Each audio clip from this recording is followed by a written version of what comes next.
Hello YouTubers out there, this is Jerry Saravia at the movies, and today we will be reviewing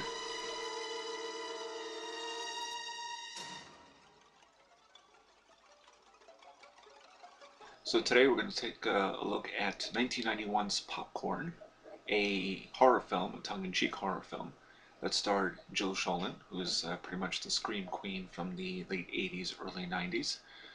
And this is one of those films that when I first saw it, I was rather disappointed by it because I think I was expecting a scary horror film when in fact Popcorn is anything but that.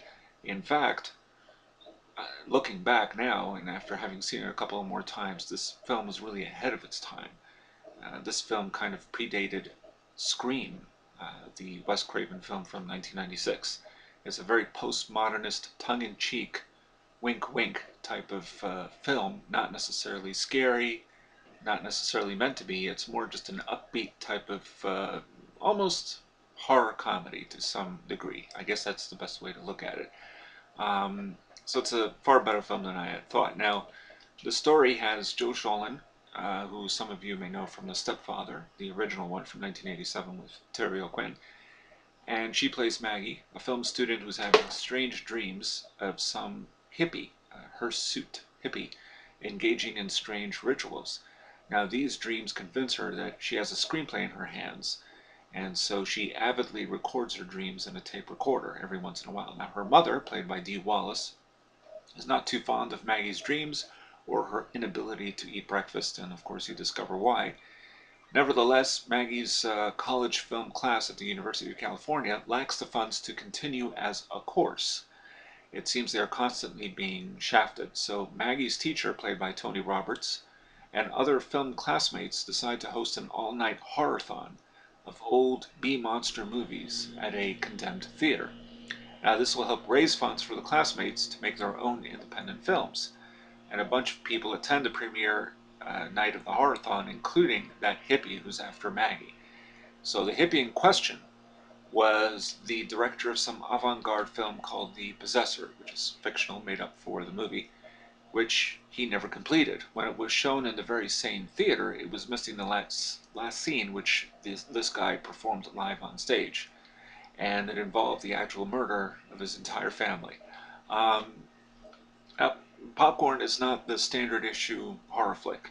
It's not an ordinary slasher flick by any means. It's meant to be a parody. And I think that's what I missed out on the first time I saw it. It is fun watching the audience, watching these gimmicky 3D monster flicks, these B monster flicks. And the gimmicky tricks include electric shocks and aroma gases are employed for the appropriate scenes. The kind of thing that you wouldn't even see anymore nowadays. And it's the kind of thing that William Castle did back in the 1950s with films like House on Haunted Hill and that sort of thing. Now, these scenes occupy most of the movie's final 30 minutes, and my favorite of these recreated 50s horror flicks is Electrified Man with Bruce Glover, Crispin Glover's father. And there are also some clever puns on everything from in the film, that is through dialogue, from Ingmar Bergman to the content of avant-garde films to the dubious virtues of the Police Academy series. In fact, one character even says that he got more out of Police Academy 5 or 6 than he ever did out of any Ingmar Bergman film, which is really insane, but okay. There's also a reggae band that appears on stage, I guess like in the intermission during the end of the picture, which is a hint that this film was actually shot on location in Jamaica. Now, the backstory on Maggie and her relationship to her mother, not to mention the possibility that the hippie could be her father, is not exactly gripping stuff, but it holds the movie somewhat. It helps that Jill Schoelen adds a touch of class, sincerity, and vulnerability here, far exceeding the emaciated, bloodless Scream Queens post-Scream. And you know, we're talking here, I'm talking to you, I Know What You Did Last Summer, that kind of thing. Urban Legend, you know, all those flicks that came out in the late 90s that were rip-offs of Scream.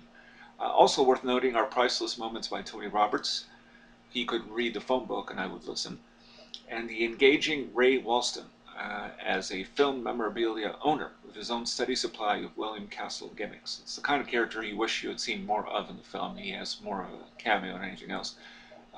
Film critic Leonard Maltin sarcastically suggested that these actors appeared to have shot their scenes in a day, when in fact, according to Miss Schoelen, they had been on set for close to a month.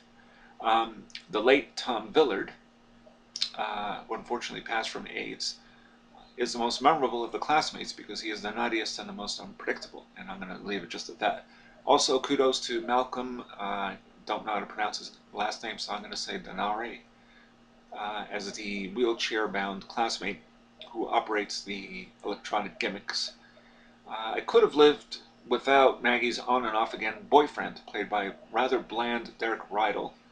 But I'm not going to say anything too negative because this guy, he actually got back to me, sent him a message about what it was like working with Jill Schoelen.